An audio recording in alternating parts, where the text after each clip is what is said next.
ગરવા ગિરનારની ગિરિકંદરા જ્યાં હોય, અરબ સાગરનું સાનિધ્ય જ્યાં હોય, ભગવાન સોમનાથ જ્યાં સાક્ષાત વિરાજતો હોય, જ્યાં જગન્નાથનું અસ્તિત્વ હોય, એ વિસ્તાર, એ સોરઠ ધરા આપણને રોમાંચિત કરે છે. આધ્યાત્મિકતાના આંગણે આજના આ શુભ અવસર પર શ્રી સોમનાથ મંદિરની અંદર જગતના નાથને સુવર્ણ મંડિત શિખર, કલશ અને ડમરૂથી સુશોભિત કરવા માટે થઈ આજના આ પવિત્ર દિવસે ભવ્યાતિ ભવ્ય શિવાર્પણનો કાર્યક્રમ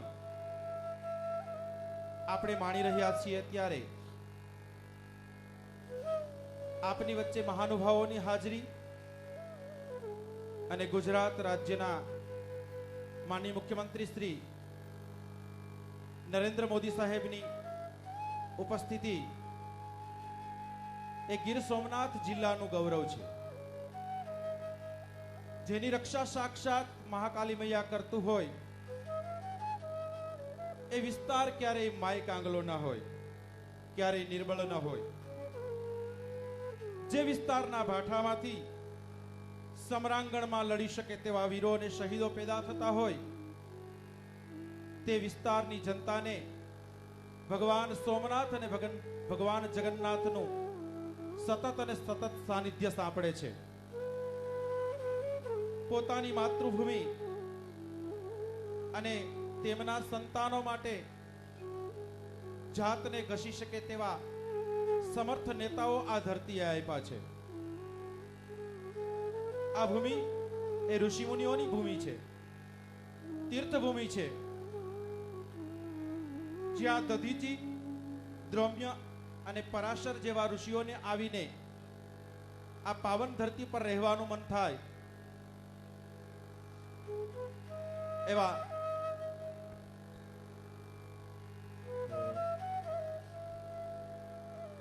તીર્થ પુરોહિતોને વિનંતી કે તેઓ તૈયાર રહેશે અને મંત્રોચ્ચારથી શરૂઆત કરશે.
गड़गड़ाहट से माननीय श्री नरेंद्र भाई मोदी जी मुख्यमंत्री का स्वागत करेंगे।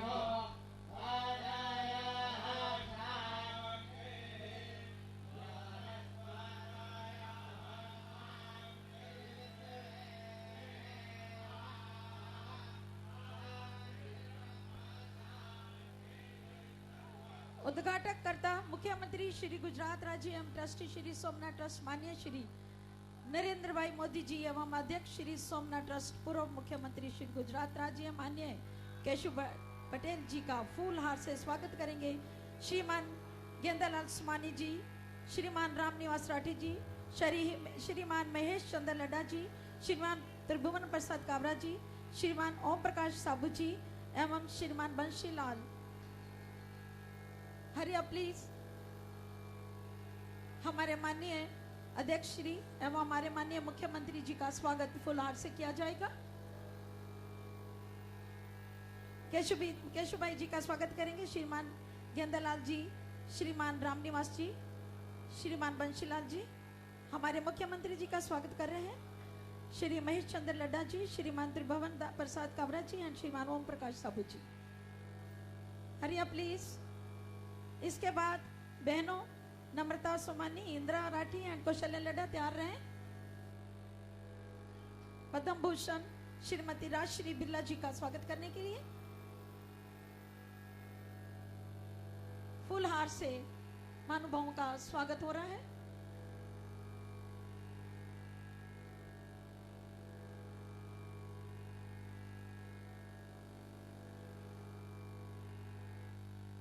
फूलहार से महानुभावों का स्वागत किया जा रहा है। तालियों की गड़गड़ाहट से उनका स्वागत किया जाए।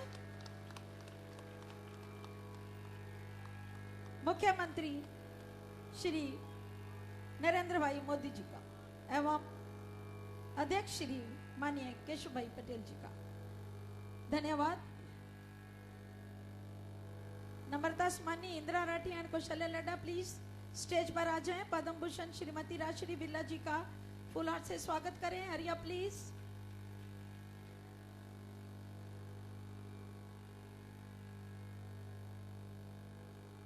जल्दी से स्टेज तक पहुंच जाएं।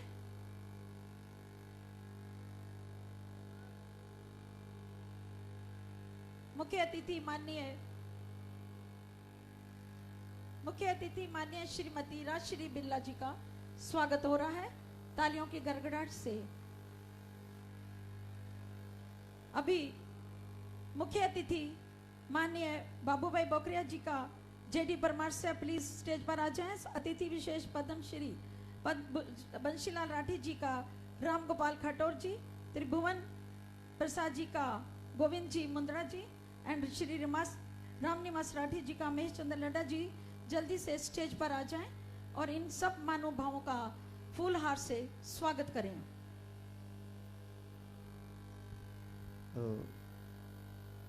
मीठा मीठा नाद वेणु थी आओ 2 मिनिट આપણે વેણુનાદ થી પ્રાર્થના સાંભળીએ। નમસ્કાર, વંદે માતરમ। ગુજરાતના તપઃપૂત મુખ્યમંત્રીને આવકારતા આ નટરાજ, અમે તો શાસ્ત્રીય સંગીતના ગાયકો વાદકો છીએ, તો એની સંગીતાંજલિ રાગ બૈરાગી ભૈરવમાં પ્રસ્તુત છે। ઓ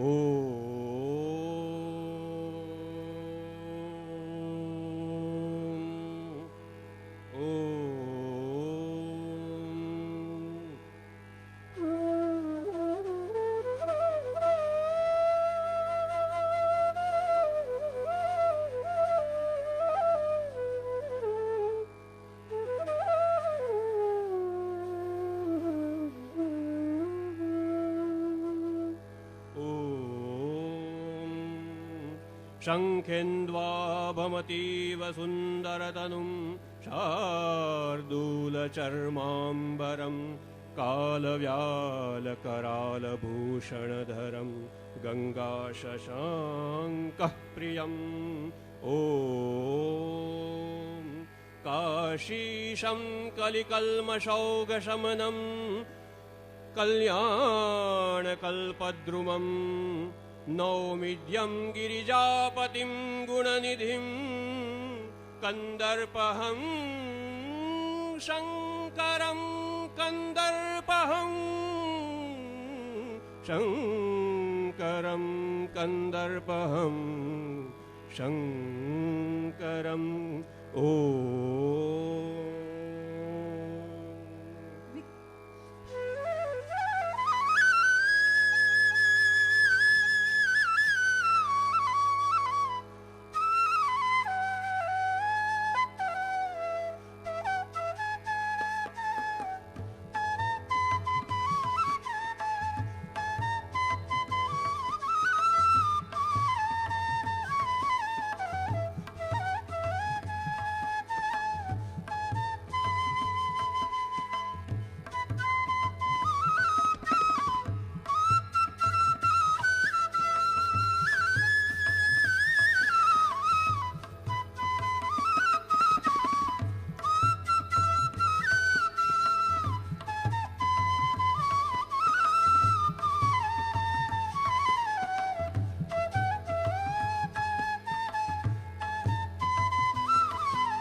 धन्यवाद। विकास पार्टी का आवास सोमनाथ वर्तमान का विमोचन माननीय मुख्यमंत्री ट्रस्टी श्री सोमनाथ ट्रस्ट, माननीय पूर्व मुख्यमंत्री गुजरात राज्य अध्यक्ष श्री सोमनाथ ट्रस्ट के कर कमलों से होगा। मुख्यमंत्री भारत माता के पुत्र श्री नरेंद्र भाई मोदी इस सोमनाथ भूमि पर 150 दिन के बाद पधारे हैं। गिर सोमनाथ की डेवलपमेंट के लिए गुजरात गवर्नमेंट ने 280 करोड़ रुपए दिया है। हम गिर सोमनाथ वेरावल के वासी इनके अति धन्यवादी हैं। विकास पार्टी का व सोमनाथ वर्तमान का विमोचन।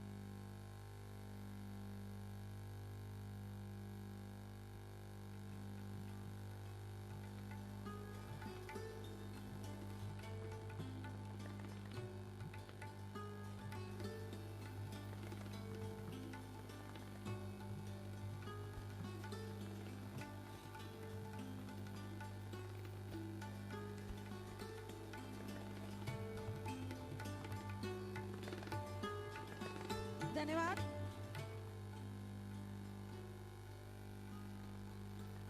सोमनाथ वर्तमान का विमोचन हो रहा है। सोमनाथ वर्तमान का विमोचन हो रहा है।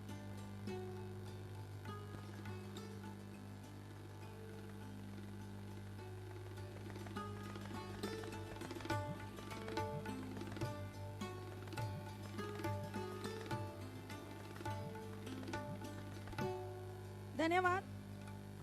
पद्म भूषण श्रीमती राजश्री बिरला का कुछ क्षणों में प्रवचन होगा। श्रीमती राजश्री बिरला।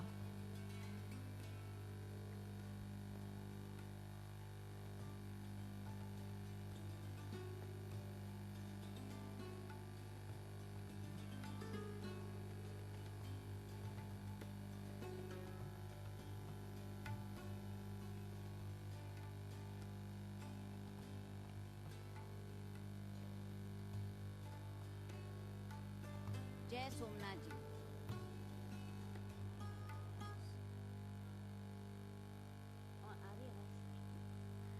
सोमनाथ की इस पावन भूमि में उपस्थित सोमनाथ ट्रस्ट के अध्यक्ष एवं गुजरात राज्य के पूर्व मुख्यमंत्री श्री केशुभाई पटेल, श्री सोमनाथ ट्रस्ट के ट्रस्टी एवं गुजरात राज्य के मुख्यमंत्री माननीय श्री नरेंद्र भाई मोदी, विशेष अतिथि पद्मश्री बंसीलाल जी राठी, श्री रामेश्वर लाल जी काबरा, श्री रामनिवास जी राठी एवं इस अतिथि गृह के संयोजक श्री गेंदालाल जी सोमानी, भवन निर्माण में सहयोग करने वाले विशाल हृदय सभी दानदाता बंधु, समाज सेवी कार्यकर्ता एवं उपस्थित बंधु एवं बहनें, आप सभी का हार्दिक अभिनंदन करते हुए मुझे बहुत ही प्रसन्नता हो रही है कि भारत के प्रथम ज्योतिर्लिंग सोमनाथ धाम में भगवान सोमनाथ जी की पावन धरा में माहेश्वरी समाज के विशाल हृदय बंधुओं के सहयोग से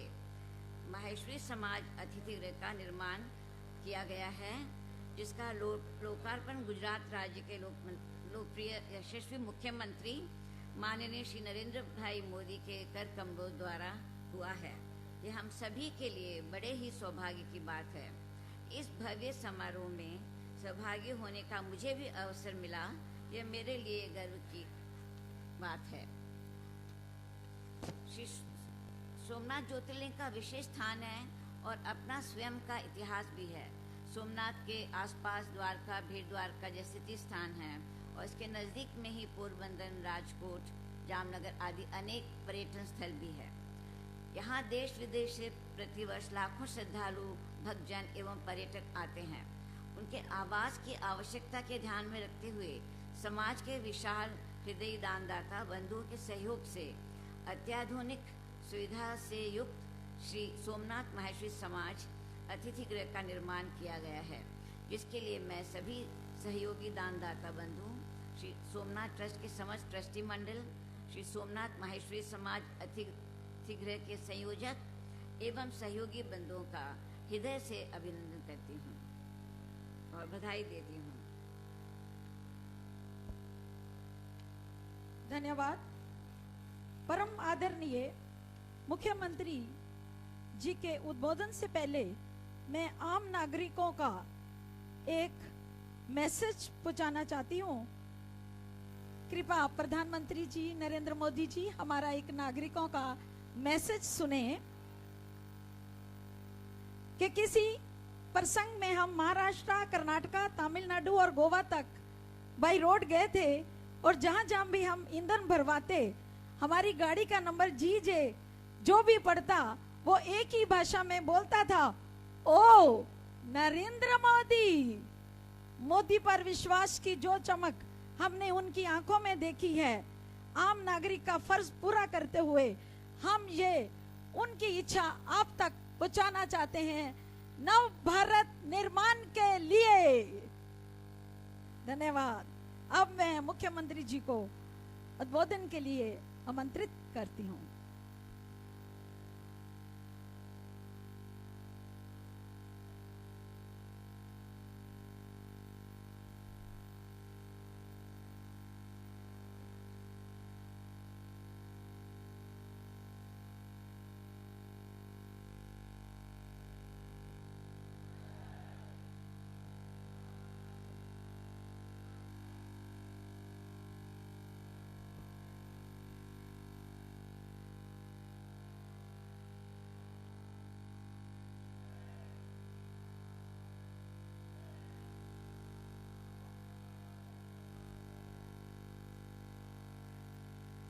जय सोमनाथ।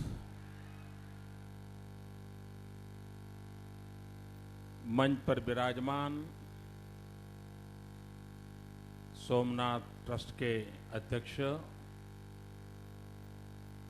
हम सब के मार्गदर्शक श्रद्धेय केशु भाई, मंत्री परिषद के मेरे साथी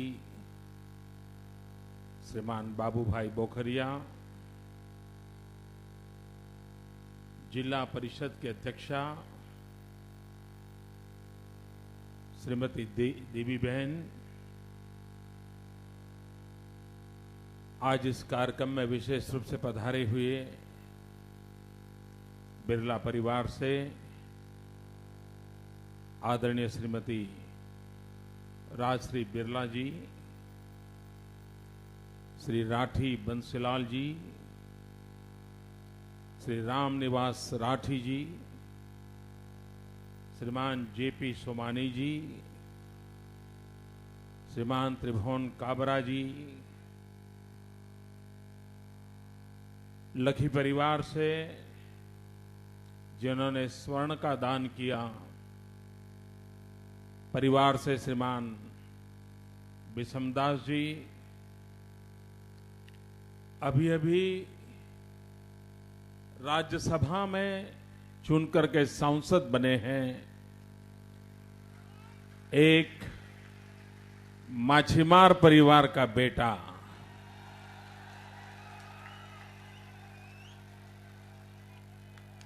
और ये सौभाग्य गुजरात को मिला है कि एक मछुआरा अब राज्यसभा का सदस्य बना है। ऐसे श्रीमान चुनी भाई गोहिल,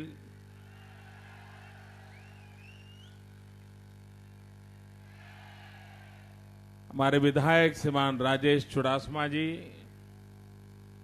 श्रीमान जेडी सोलंकी जी, श्रीमान अरविंद लाडानी जी, पूर्व विधायक श्री राजसी भाई, श्री गोविंद भाई, श्री केसी, मंच पर विराजमान सभी महानुभाव और विशाल संख्या में पधारे हुए प्यारे नागरिक भाइयों और बहनों,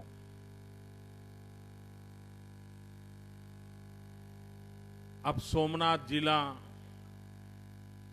नया बना है। पहले ये जूनागढ़ जिला का हिस्सा हुआ करता था, लेकिन विकास के लिए व्यवस्थाओं में नवरचनाएं आवश्यक होती हैं और जितनी विकेंद्रित व्यवस्थाएं होती हैं उतनी आखिरी छोर के इंसान तक पहुंचने की सरलताएं बढ़ती हैं। और इसलिए इस क्षेत्र का विशेष विकास हो, तेज गति से विकास हो, सर्वदूर विकास हो, सार्वदेशिक विकास हो, सर्वहितैषी विकास हो, इस कल्पना से बनाया हुआ ये नवरचित सोमनाथ जिला आज बहुत तेज गति से आगे बढ़ रहा है। मैं यहां व्यवस्था में लगी हुई नई टीम को बहुत बहुत अभिनंदन करता हूं, उनका साधुवाद करता हूं। आज विश्व में टूरिज्म क्षेत्र का बहुत महात्म्य है। आर्थिक विकास के अनेक पहलुओं में एक महत्वपूर्ण पहलू है प्रवासन, यात्रा, टूरिज्म। भारत में सदियों से यात्रा की परंपरा रही है। एक प्रकार से यात्रा हर संतान का दायित्व रहता था और जब तक वो अपने मां बाप को यात्रा न करवाएं, बेटे के काम को अधूरा माना जाता था। ये हमारी परंपरा रही थी, एक संस्कार रहे थे। और वो समाज दर्शन का भी अभियान रहता था। भारत माता के साक्षात्कार का भी अवसर रहता था। और हिंदुस्तान के कोने कोने में अगर वो 12 ज्योतिर्लिंग करता है तो भारत के हर कोने में जाकर के आता है। अगर वो 4 धाम की यात्रा करता है, भारत के कोने कोने में जाकर के आता है। अगर वो हिमालय में चतुर्थ धाम की यात्रा करता है तो एक प्रकार से पूरे हिमालय का साक्षात्कार करके आता है। यानी ये परंपरा हमारे देश में सदियों से बनती आई है। आधुनिक समय में उस श्रद्धा को आधुनिक व्यवस्था के साथ जोड़ना भी उतना ही आवश्यक होता है और आज बदलते हुए युग में हो रहा है। आज विश्व के किसी भी कोने में बैठा हुआ व्यक्ति स्काइपे के माध्यम से, इंटरनेट के माध्यम से सोमनाथ दादा के दर्शन भी करता है, पूजा भी करता है। अंबा माता की आरती में वो शरीक होता है। तो विज्ञान भी भली भांति के तरीके से उन श्रद्धा को बल देने का इन दिनों काम कर रहा है। जिस प्रकार से वक्त बदलता जा रहा है, व्यवस्थाओं को भी विकसित करने की आवश्यकता रहती है। और गुजरात की विशेषता रही है जन भागीदारी से विकास। विकास की नई ऊंचाइयों को पार करने के लिए जन भागीदारी को गुजरात ने प्राथमिकता दी है। और आज महेश्वरी समाज के द्वारा निर्मित एक सबसे बड़े विशाल भवन का लोकार्पण हो रहा है। मैं महेश्वरी समाज के इस भवन के निर्माण में दान करने वाले सभी दाताश्रियों का हृदय से अभिवादन करता हूं, उनका बहुत बहुत अभिनंदन करता हूं। और तीर्थ क्षेत्र पर किया हुआ दान न सिर्फ स्वयं को संतोष देता है, आने वाली पीढ़ियों को भी सुख देता है। और इसलिए हमारे यहां तीर्थ क्षेत्र के दान का महात्म्य विशेष माना गया है।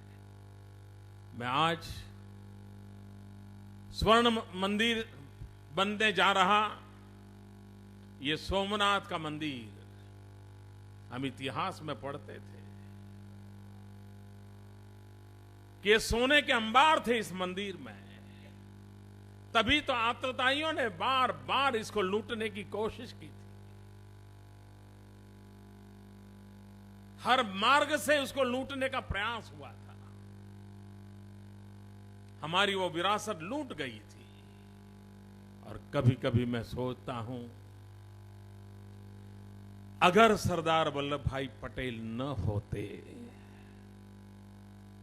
तो ये सोमनाथ हमारे पास होता क्या। अगर सरदार वल्लभ भाई पटेल न होते तो ये सरदार के सपनों का भव्य सोमनाथ मंदिर आज हमारे बीच होता क्या। भाइयों बहनों, महापुरुषों की दीर्घ दृष्टि का सामर्थ्य क्या होता है। पॉलिटिकल विल पावर किसको कहते हैं, इसका अगर जीता जागता उदाहरण देना है तो आज जूनागढ़ और हैदराबाद का हिंदुस्तान में होना, ये गिर के सिंह हिंदुस्तान में होना, ये सोमनाथ का मंदिर हिंदुस्तान में होना, अगर ये सामर्थ्यवान नेतृत्व न होता तो शायद उसी समय ये पाकिस्तान में चले गए होते। भाइयों बहनों, उस सोमनाथ की पुनः प्रतिष्ठा करने के लिए भारत के राष्ट्रपति बाबू राजेंद्र प्रसाद जी आए थे। राजनीतिक विचारों के कारण कई लोग संकोच अनुभव करते थे।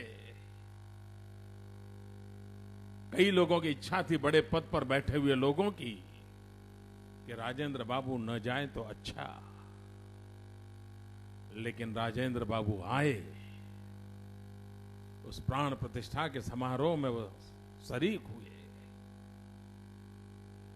उन्होंने न ही इसकी प्राण प्रतिष्ठा की है, उन्होंने, भारत के राष्ट्रपति ने उस दिन भारत की सांस्कृतिक विरासत को भी नए प्राण देने का प्रारंभ किया था। और इसलिए मैं आज उनका भी पुण्य स्मरण करना चाहता हूं।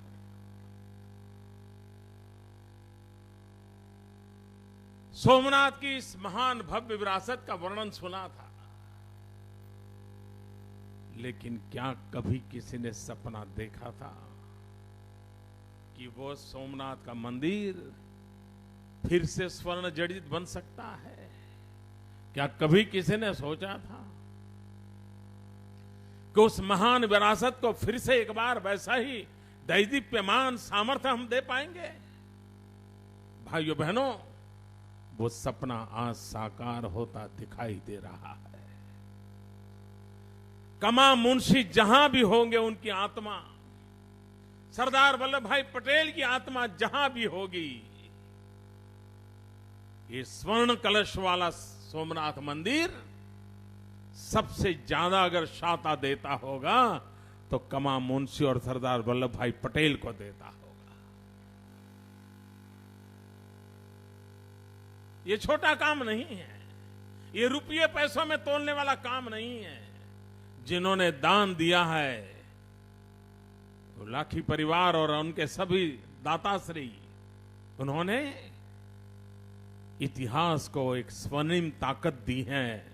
इतना बड़ा काम उन दाताश्रियों ने किया है। मैं इसलिए उनका भी बहुत मन से अभिनंदन करता हूं, उनका अभिवादन करता हूं।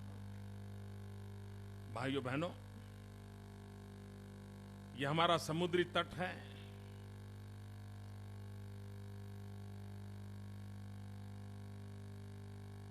कुछ घटनाएं ऐसे घट जाती हैं, इसका इतिहास से नाता भी जुड़ जाता है।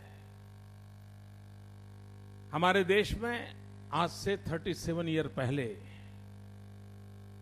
कोस्ट गार्ड की शुरुआत हुई थी। कोस्ट गार्ड का संबंध समुद्री तट से रहता है, वहां के नागरिकों की सुरक्षा से रहता है, सामुद्रिक कारोबार से रहता है। आज संयोग से कोस्ट गार्ड की भी वर्षगांठ है। मैं उस कोस्ट गार्ड के रूप में सेवा बजा रहे उन सभी यूनिफॉर्म वाले साथियों को भी जय सोमनाथ कह करके ईश्वर उनको शक्ति दे, ऐसी प्रार्थना करता हूं। हमारे गुजरात के विकास की यात्रा में यह समुद्र तट कभी संकट माना जाता था। लोग अपने गांव छोड़ छोड़ करके चले जाते थे। पानी नहीं, कृषि की संभावना नहीं, यहां की हवा पनपने दे ऐसा लगता नहीं था। सारी दुनिया में सबसे अधिक विकास होता है समुद्र तट के शहरों पे होता है। दुनिया भर में पानी एक प्रमुख आधार होता है विकास की यात्रा में। लेकिन पता नहीं हम ही लोग उस हालत में चले गए, नहीं भाई कच्छ काठियावाड़ छोड़ के भागो, कहीं भी नौकरी मिल जाए, मजदूरी मिल जाए, जाओ, छोड़ो। और यहां हम लोग गांव छोड़ छोड़ करके जा रहे थे। क्यों? समुद्र से क्या निकालेंगे? कुछ मछुआरे परिवार थे, वो बेचारे अपना जिंदगी गुजारा करते थे। हमने इस सोच में बदलाव लाया। 1600 किलोमीटर का समुद्र तट भारत की समृद्धि का प्रवेश द्वार क्यों न बने? क्योंकि हिंदुस्तान का भाग्य विधाता इस समुद्र तट क्यों न बने? उस सपने को साकार करने के लिए कई इनिशिएटिव लिए और आज विश्व व्यापार के युग में गुजरात का समुद्री तट एक बहुत बड़ी शक्ति बनकर के उभर रहा है। और जिस प्रकार से समुद्री तट का व्यापारिक दृष्टि से विकास हो, उसी तरह समुद्री तट के रहने वाले, जो तट पर रहने वाले हमारे सागर खेड़ू भाई बहन हैं, उनका भी एम्पावरमेंट होना चाहिए, उस क्षेत्र का भी विकास होना चाहिए। और इसलिए गुजरात ने सागर खेड़ू विकास योजना लगाई। हजारों करोड़ रुपयों की लागत से सागर खेड़ू विकास योजना लगाई। यहां के नौजवानों को रोजगार मिले। आने वाले दिन में जो तटीय विकास होने वाला है, उसके अनुकूल मैन पावर तैयार हो। इस एक दशक में ही सागर खेड़ू विकास योजना के अंतर्गत 41 नई ITI को प्रारंभ किया और 15,000 से अधिक नौजवानों के लिए वहां पर शिक्षा दीक्षा का प्रबंध किया और हमारे मैन पावर को तैयार करने की दिशा में एक बड़ा इनिशिएटिव लिया। करीब 60 से ज्यादा कौशल्य वर्धन केंद्र शुरू किए, जिसको भारत सरकार ने भी बहुत उसकी तारीफ की है। करीब 50,000 लोग कौशल्य वर्धन केंद्र में भी स्किल डेवलपमेंट करें, और वो भी इस विकास यात्रा में ईश्वर ने जो 2 भुजाएं दी हैं, उस भुजाओं के साथ स्किल लेकर के वे भी गुजरात के भव्य भारत के निर्माण के योगदान में वो शरीक बने, उसमें हम सफलता पाई है। भाइयों बहनों, जो लोग इस समुद्री तट पर रहते हैं उनको पता है पीने का मीठा पानी कितना दुष्कर हुआ करता था। आज हमें खुशी है कि करीब 7.25 लाख परिवारों में घर में कनेक्शन देने में और शुद्ध पीने का नर्मदा का पानी पहुंचाने में हम कई क्षेत्रों में सफल हुए हैं। और एक बार पीने का शुद्ध पानी मिलता है तो उसके जीवन में बहुत बड़ा बदलाव आता है। घर का बजट संभल जाता है, बीमारी के कारण परेशानियां कम हो जाती है। एक समय था कि बिजली के तार तो लगे थे, लेकिन ये समुद्र से आने वाली हवा 3 महीने 6 महीने बिजली के तार खराब कर देती थी और तार लटकते रहते थे, अंधेरा रहता था। करीब करीब 45 करोड़ रुपयों के खर्च से पूरे समुद्री तट के परिवारों को बिजली पहुंचाने के लिए सारा इंफ्रास्ट्रक्चर बदल दिया। 32,000 किलोमीटर नए तार डाले, कोई कल्पना कर सकता है मित्रों?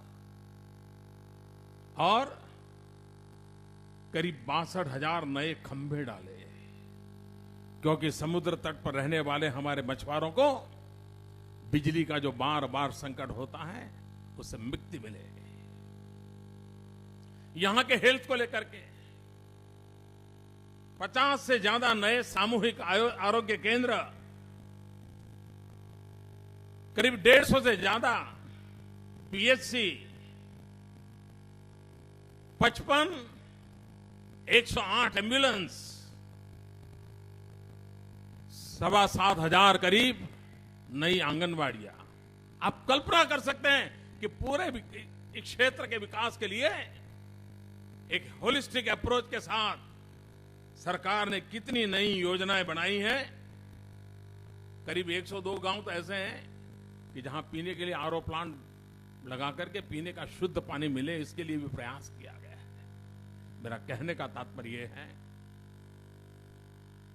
कि अब हमारे गुजरात में ये हमारा तटीय इलाका, ये हमारे मछुआरे भाई बहन, उनकी जिंदगी भी विकास की उस यात्रा में शरीक हो। बहुत सफलतापूर्वक हम आगे बढ़े हैं। लेकिन मछुआरे का काम कुछ ही समय चलता है, बहुत समय बंद रहता है। समुद्र की इच्छा पर निर्भर बहुत कुछ रहता है। बाकी समय क्या करें? गुजरात ने एक नया इनिशिएटिव लिया है। सखी मंडलों के द्वारा, महिलाओं की छोटी छोटी मंडलियों के द्वारा समुद्री तट पे सीवीड की खेती करना, वो प्रयोग बड़ी सफलता से आगे बढ़ रहा है। अगर सीवीड की खेती करने में हम सफल होते हैं बहुत बड़ी मात्रा में, तो आज दवाइयां बनाने वाली कंपनियों को इसकी सबसे ज्यादा जरूरत है।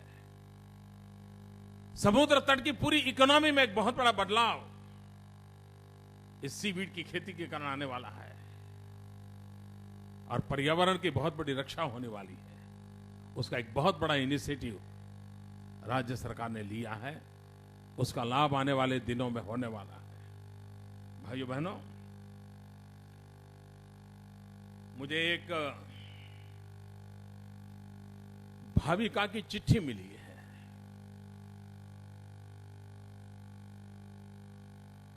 मैं आशा करता हूं कि दिल्ली की सरकार भाविका की इस चिट्ठी पर गौर करेगी।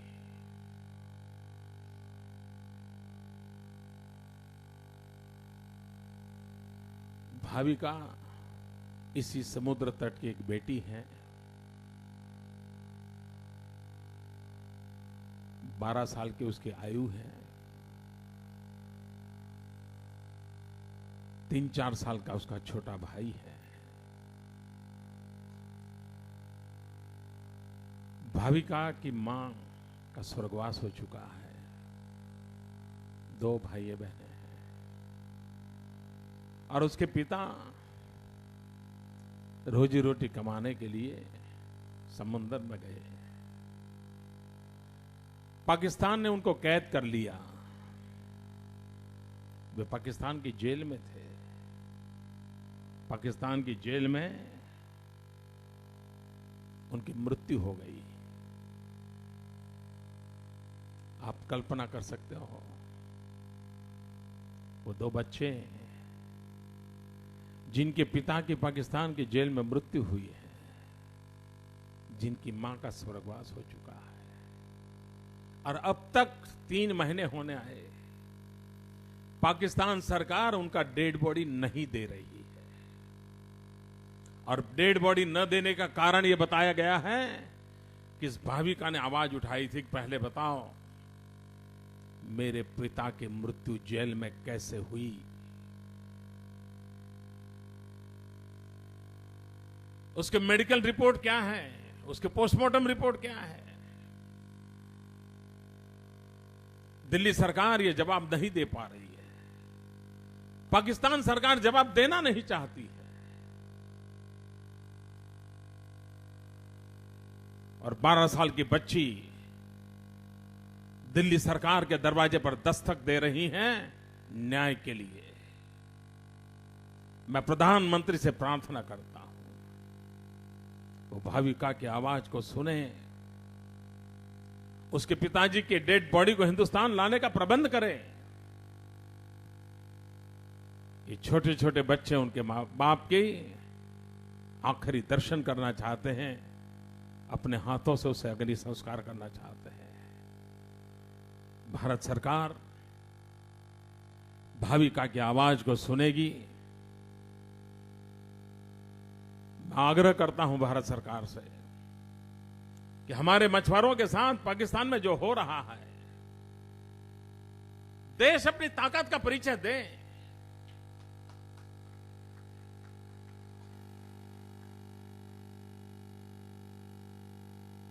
पाकिस्तान से 2 टूक जवाब मांगे।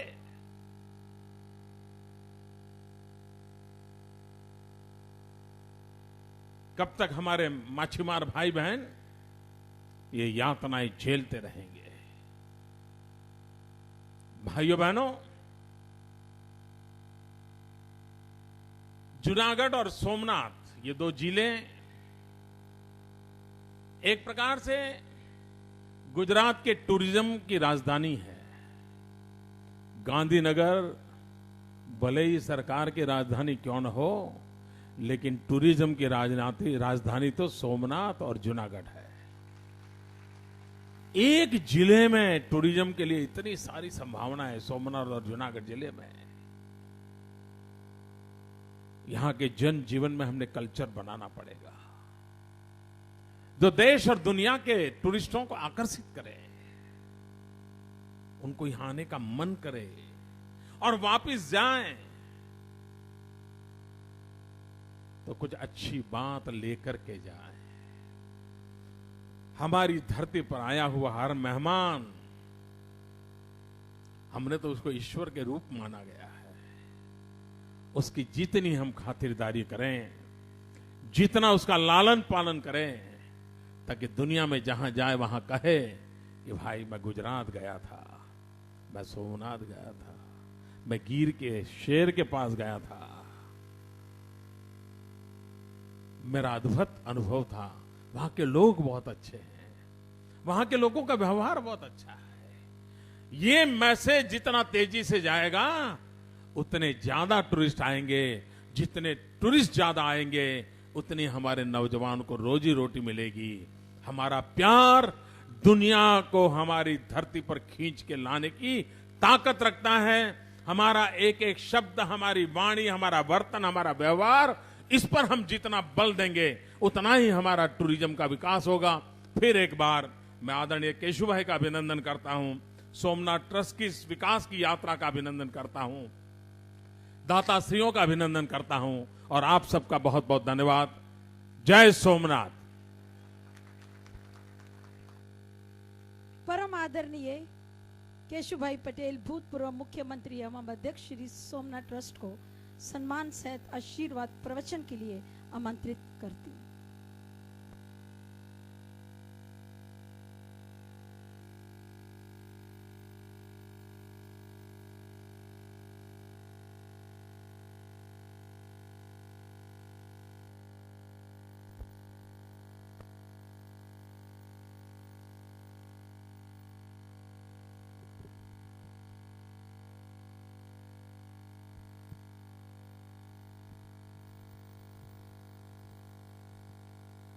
માનનીય ગુજરાતના મુખ્યમંત્રી શ્રી અને અમારા સોમનાથ ટ્રસ્ટના ટ્રસ્ટી મંડળના સભ્યશ્રી ભાઈ શ્રી નરેન્દ્રભાઈ મોદી, ગુજરાત રાજ્યના માન્ય મંત્રી શ્રી બાબુભાઈ બોખરિયા, બેન રાજેશ્રી બિરલાજી, ભાઈ શ્રી શેઠીજી, ગેંદામલજી, એમની ટીમના મહેશ્વરી સમાજના સૌ આગેવાનો, અહીંયા ઉપસ્થિત ટ્રસ્ટના સૌ ટ્રસ્ટીશ્રીઓ, મંચ ઉપર બેઠેલા તમામ આગેવાનો, ભાઈઓ અને બહેનો, સોમનાથજીને આંગણે એક મોટું કદમ, એક મોટું પગલું ભરવા માટેનું એક દાન મળ્યું છે. સુવર્ણનું દાન આ પહેલાં પણ આપ્યું. તમે જોઈ શકો છો મંદિરમાં જઈને કે અંદરના ગર્ભગૃહની અંદર કેટલો બધો બદલાવ છે. એવી જ રીતે શિખર, એના કળશ સોનેથી મઢાયેલા ચમકશે અને આ ચમકારો દુનિયા જોશે. એવું કાર્ય દાતાઓએ અહીં કર્યું છે. અને મહેશ્વરી સમાજે તો એક અનોખો પદ્ધતિનો ઇતિહાસ રચ્યો છે. તમે કદાચ સબ ટીવી કાલે જોયું હશે, સબકે સાથ ચલો. આ મહેશ્વરી સમાજે એકલા એ નહીં, સમાજના અનેક લોકોએ આ દાનમાં પોતાનો હાથ લંબાવ્યો અને અહીંયા સોમનાથજીને આંગણે મોટામાં મોટું અતિથિ ગ્રહ જો બન્યું હોય તો એ મહેશ્વરી અતિથિ ગ્રહ છે. આપણે સૌએ આગળ વધવાનું છે. ભાઈ શ્રી નરેન્દ્રભાઈએ ભૂતકાળની ભવ્યતાની વાત કરી છે. એ ભવ્યતાની અત્યારે તો ઝાંકી છે. એવું ભવ્ય સોમનાથજીનું મંદિર આપણે બનાવીએ. સોમનાથજીની અંદર આજુબાજુમાં એવી પરિસ્થિતિને વિકસાવીએ કે જ્યાં એમણે ઉલ્લેખ કર્યો એવો માનવીને ટાઢક મળે, દિલને સાતા મળે, ભગવાન સોમનાથજીના આશીર્વાદ ઉતરે એવું કાર્ય બંને દાતાઓ અહીંયા આપણે માટે કરોડો રૂપિયાનું દાન કરીને આજે ઊભું કરી રહ્યા છે. એને મારા ટ્રસ્ટી મંડળના પ્રમુખ તરીકે ખૂબ ખૂબ હૃદયના અભિનંદન આપું છું. ભાઈઓ, એક વાત તમને કહેવા માગું છું કે આ બધી વસ્તુઓ જે ઊભી થાય છે આમાં 16 કરોડ રૂપિયાનો ખર્ચો થયો અને 134 રૂમ બધા એમણે નથી આપ્યા, તમે આપ્યા છે.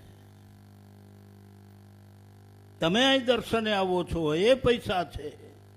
એમણે આપ્યા છે મોટી રકમ, પણ તમે આપી છે એનાથી એ મોટી રકમ.